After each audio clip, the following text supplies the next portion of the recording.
Hi everyone, this is Afrocentric TV, channel 15.8, and you're watching Conversations. I'm your host, Nia Amuzie, and I'm here with an amazing lady who put together a conference called the Africa Development and Investment Conference. Now, if you haven't noticed, Houston is becoming a hub for a lot of Africans to gather together to promote change back home. And this young lady put together this conference. She's also the executive director of Heritage Africa. I am so glad that she's here with us to talk about all things Africa and how we can really change back home. Welcome. Thank you. Thank you. So tell us your name and what you do. Tell us all about yourself. Okay. My name is ERHIAWARIEN. Okay. I am the Executive Director of Heritage Africa, and we are a diaspora-led, faith-based organization that promotes global community development. Oh, wow. One of the things that we enjoy doing is creating spaces of discourse for people, bringing people together to have conversations about the diaspora and our role on the continent. We also like to provide leadership opportunities, learning opportunities for diasporas in development, young professionals. And lastly, we like to be a space and an organization that brings together research-focused, Africa-driven solutions to African challenges, because we believe that as Africans, we have the agency and we need to be the ones who are taking the leading role in the outcomes of our growth and our development as a continent. Absolutely, and well said. I always say that the most powerful and amazing people are people who come here, migrate to the Western world from Africa, learn about the civic, duties here, learn about how the Western world operates, and then take that knowledge back home and change the continent. Yes. Do you agree with that? I agree wholeheartedly. So how did you start this? How did you become the executive director? What's your story? That one is a long one. So I've had the privilege of being part of different African community organizations. Oh, good. And the organization that we partnered with to host this conference, African Christian Fellowship, was actually the parent organization to Heritage Africa. Oh, okay. And basically ACF had this desire to make a difference on the continent, but they didn't want to be just a spiritual organization. So our parents, if you will, founded Heritage Africa as an organization that would move ACF's development agenda forward more strategically. So I came on board first as a volunteer with eager passion to make a difference, and myself and my team members Idara, Ikafia, Kosi Ero, Funke, Henok, are talking Ethiopian but awesome guy. So we kind of all have the same ideals, and we just basically work together to implement programs and different activities to share the message of heritage with everyone. So how long has Heritage Africa been in operation? In operation, I'm going to say we were founded 10 years ago. Oh, okay. It's over 10 years ago. But we've been going through transformation, internal growth, restructuring. So for the past few years, under my leadership, which is the challenging part of being a leader of an organization like this, there's a lot that you have to transform and change in order to accomplish the goals that you have. I'm just so excited. You're female, you're black, you're African, you're killing the game. I'm African and black. African and black. And you're killing the game. You're so amazing. Like, more power to you. I'm so impressed. So I attended the conference, the Africa Development and Investment Conference. I did, and it was really good, very informative, well structured, well put together, amazing speakers. What did it take to put that together? It took a lot. Wrangling speakers from different countries. And then also, most importantly, I think crafting the kind of conversation we wanted to have. I think now there's a shift from seeing Africa as a continent rather, that needs aid, where Okay, so let me take a step back. Oftentimes, the conversation has been about increasing the U.S. investment in terms of foreign aid to Africa. So you find that there are a lot of organizations that based out of New York and D.C. whose whole missions is to increase the U.S. government's budget. But now there's a shift to a conversation about how can we trade with Africa. And this started a little bit more under President Obama.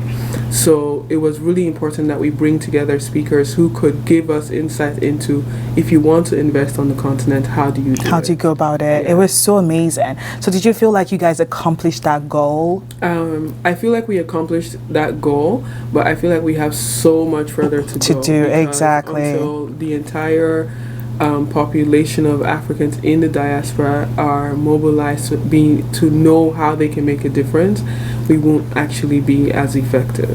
Exactly. So tell me, why is it so important for Africans in diaspora to, effect change back home and help develop the continent? Why is it so important? There's a question of identity, and I think being based here in the U.S., oftentimes your place is questioned. As Africans, we are privileged to be third culture people. We inhabit multiple spaces at multiple times. We do. We code switch. We can be African 1 minute and be American the next. Exactly. Like for many of our parents, Africa is home. And even like for myself, Africa is home. Although I have many homes, Africa is home.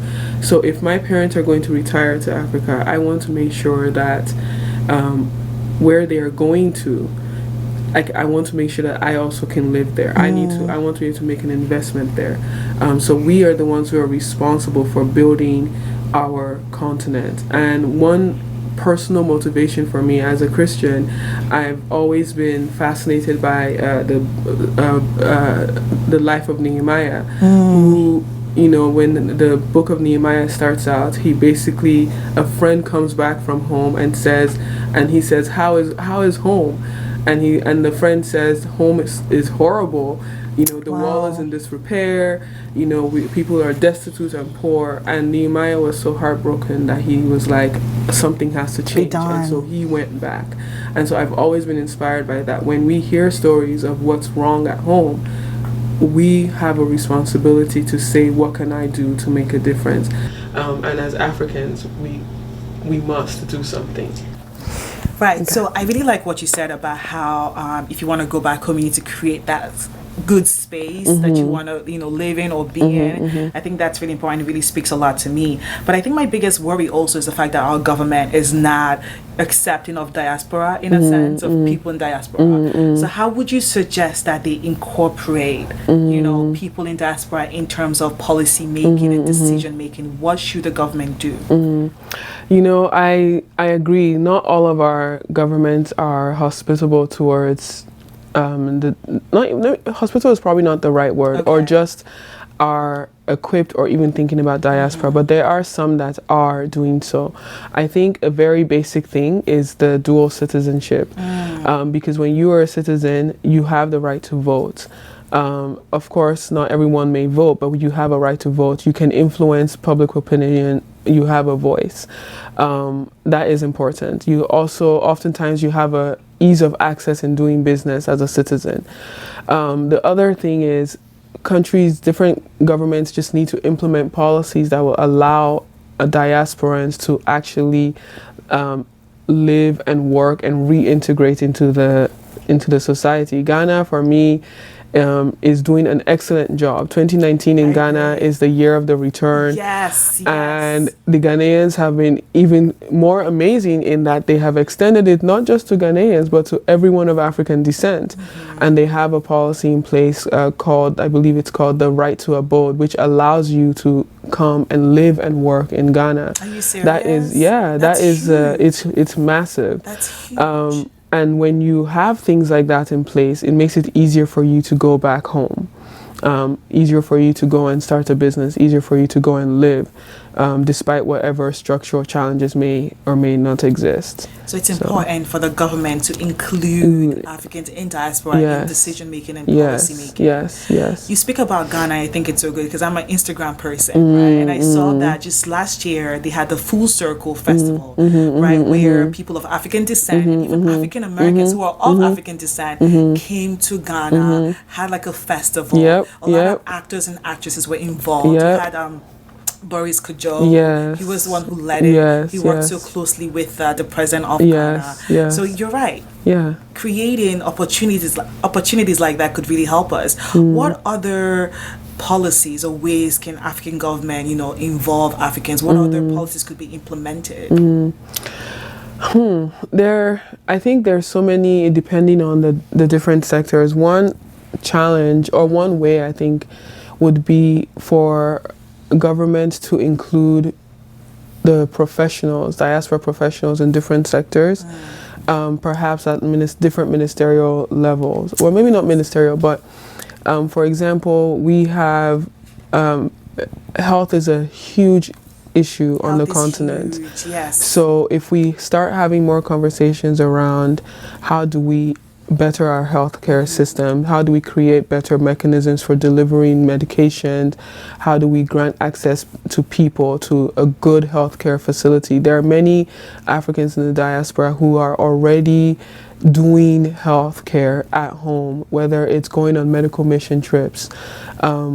But if you included them in the conversation, gave them a seat at the table when you're planning, making health policies, then you have an opportunity to change your country, Yeah, I always see like in America, it works very different. You see that the government gives a lot of people a seat at the table, right? But do you ever think we would get to that level? I mean, in Africa, yes, we're saying they need to, but are we ever going to get to that level? I know Ghana is trying, but then we have other countries that haven't come up to par. Is it possible to get to that level, especially in countries like Nigeria, where corruption is so huge and our government is so scared of being held accountable or being watched closely? Is it ever possible? I think that at some point we've got to stop letting the government be the only responsible party. I think at some point we have to be responsible. Well said. Nigeria, as a case in point, what I love about Nigeria is that we do have people who are vocal. There's a guy by the name of Omojua who is very vocal in speaking against different issues that the government raises. There's an organization called Budget in Nigeria whose entire mission is to take the Nigerian national budget and break it down and see where is the government saying it's going to spend its money, and they mobilize citizens around that to say, okay, if the government said they were going to spend 3 trillion naira to build health facilities, they're actually going to do it. There are different there's actually a diaspora-led or a diaspora woman rather by the name of Omolola who founded an organization called Act for Accountability, and her organization was founded to speak out against what was going on with the Chibok girls. So the thing is that we have to have our say, no matter what side of the ocean we are on. We have to have our say to push our government. And then another example is the Nigerian celebrity Banky W, who ran for office. Yes. If they're not going to if they're not going to put us at the table, then we have to put ourselves there.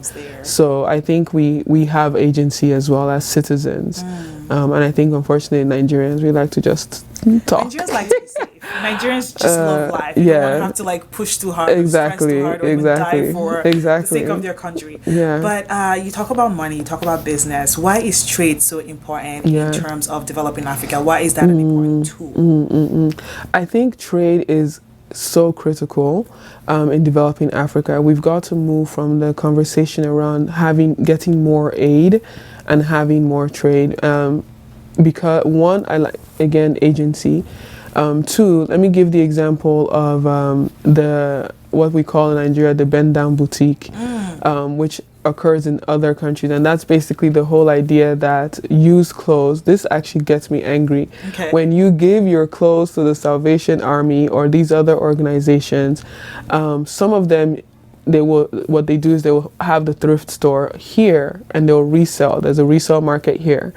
But the things that they're not able to resell, they will package in bales, wholesale, sight unseen, to people who buy it from them, and in turn transport it on cargo ships and send it to Africa, that where you go to the bend down boutique, at the market, and where people buy used clothing.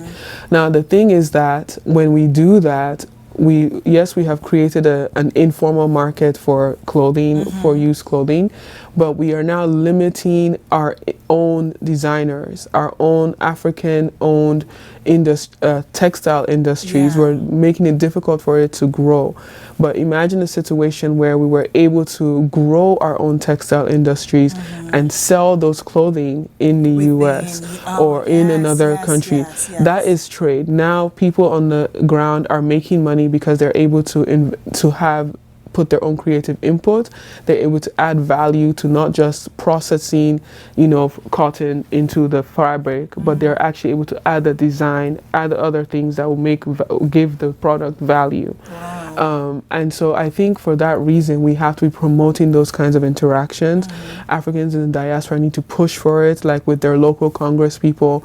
And those who are businesses need to look at not just taking a business there, but looking at how can I grow a business in Africa that can make money in the US for the continent and in the US as well. So Bend Down Boutique, this is my first time hearing about it. It's quite interesting. I know the process, I just didn't know it was coined that term. Yeah. So what would be the perfect scenario? Would it be better if, whatever is sold here, the used item is just donated for people back there as opposed to being sold again back in Africa? Would that be a better scenario?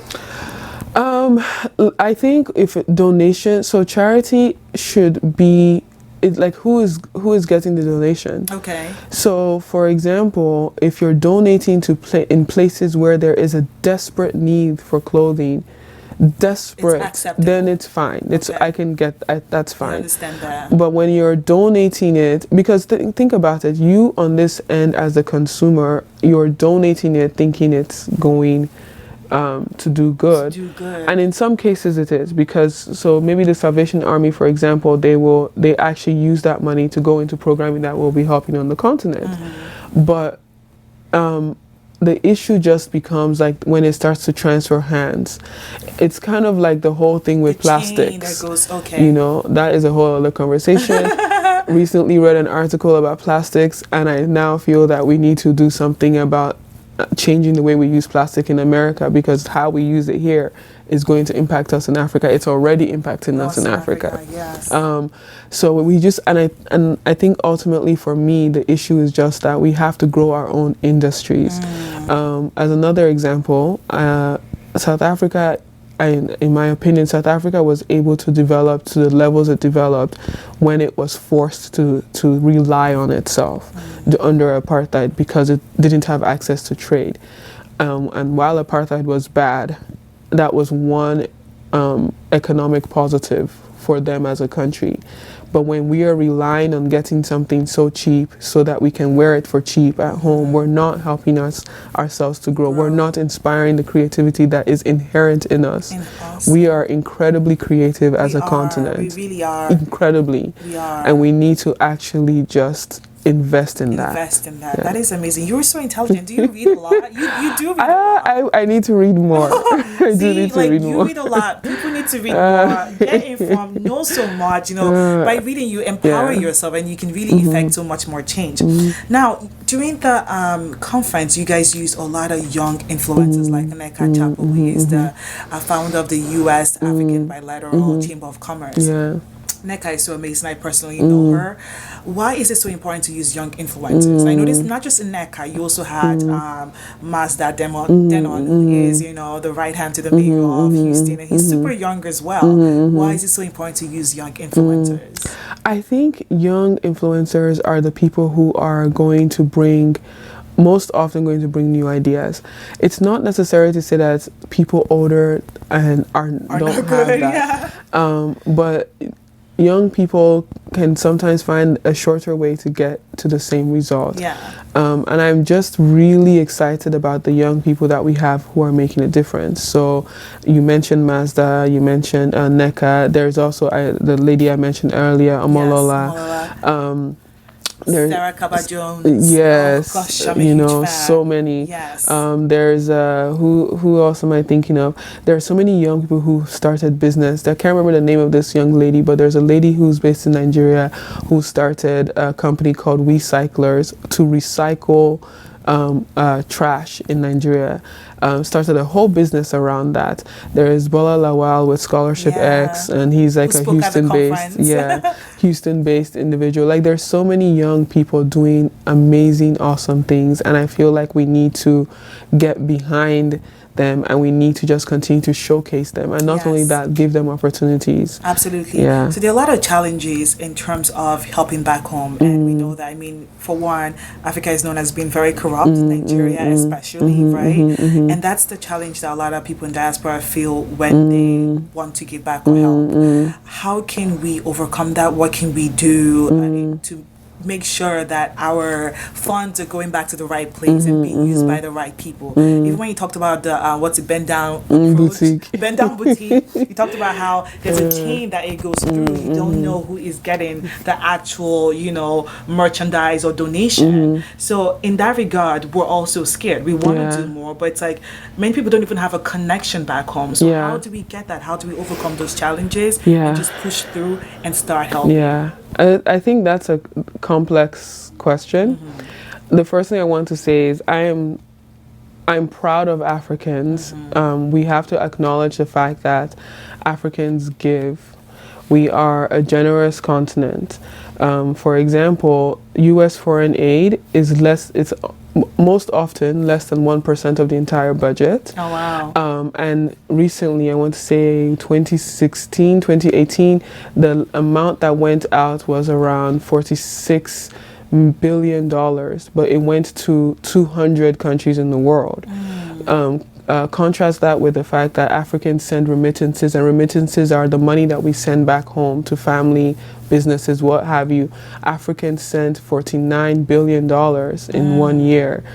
That is a huge amount of money. That is more than the entire amount that the U.S. sent in foreign aid to 200 countries. So one, we do have wealth. Two, we do have a generous spirit. I think the biggest challenge in our giving is the cost of giving. It costs a lot of money. When you send money through Western Union, you lose $20. You send $100, you only maybe 170 actually gets there, because you have to pay Western Union for those services. So I think what would help, and even the whole question of corruption, is having actually having the support of financial institutions at home to make giving easier. So for example, if we had, and this is just my idea, but if we had banking systems that enabled us to give from here with a little cost, to the bank at home, it would make the transaction so much easier. I know there are organizations, or companies rather, who are trying to make it cheaper. So Remit Fund, I believe it's Ugandan owned, that has started to try to address this problem, to make it cheaper to send money at home. But I think that is a huge financial conversation that has to happen between top banking institutions, private sector individuals, and people like that. That's amazing. I also think, and just to add to what you said, I think also utilizing already established organizations here, using them to give back. So for instance, you can go through NAMC, which is a Nigerian American Multicultural Council. They have a lot of projects going on back home. You can fund to that.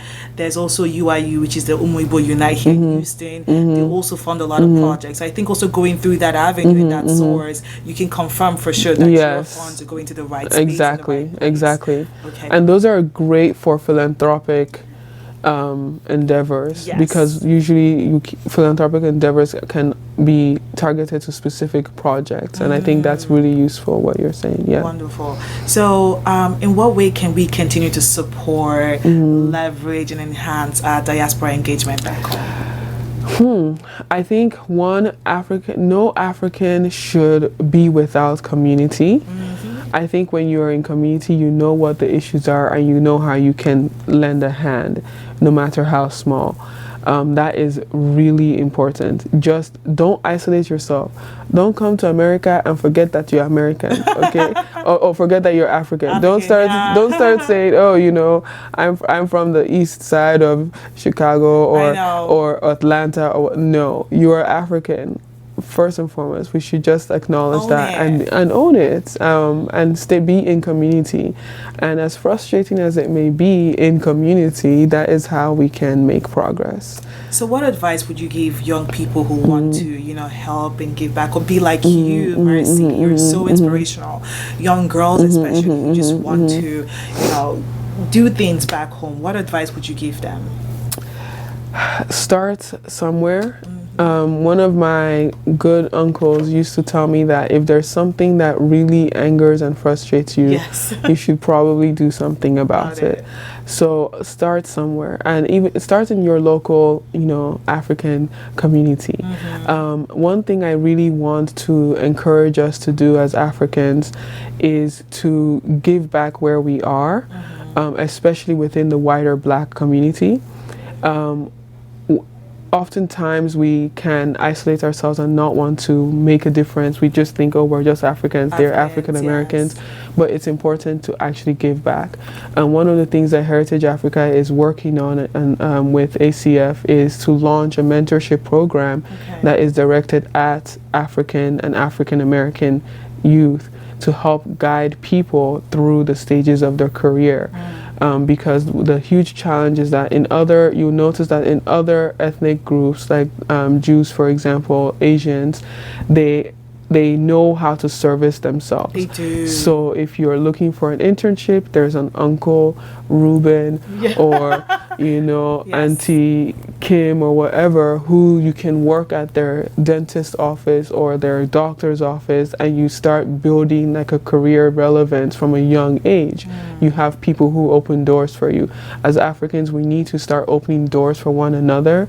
Africans are privileged to be one of the best well-educated immigrant populations in this country. Most educated. We're killing it. I'm so proud of us. We are killing it. So we need to take that and transfer those talents and skills and giftings that we have to our Black communities. We need to make sure that we are walking side by side, and we are feeding back into those communities so that together we're rising.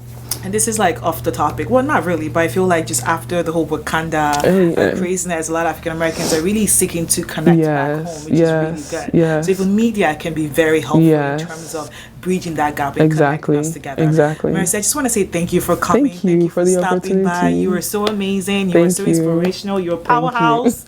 And we hope that when you come back again from DC, or if I come to DC, we can do part 2, right? Yes. Thank you so much. Thank you for the opportunity. So viewers, thank you so much for watching. I hope you enjoyed today's episode of Conversations. I want to just advise everyone and Africans in diaspora to continue to give back. Know that we are the change agent in transforming our communities. Thank you so much for watching, and hope to see you next time on Conversations. Bye.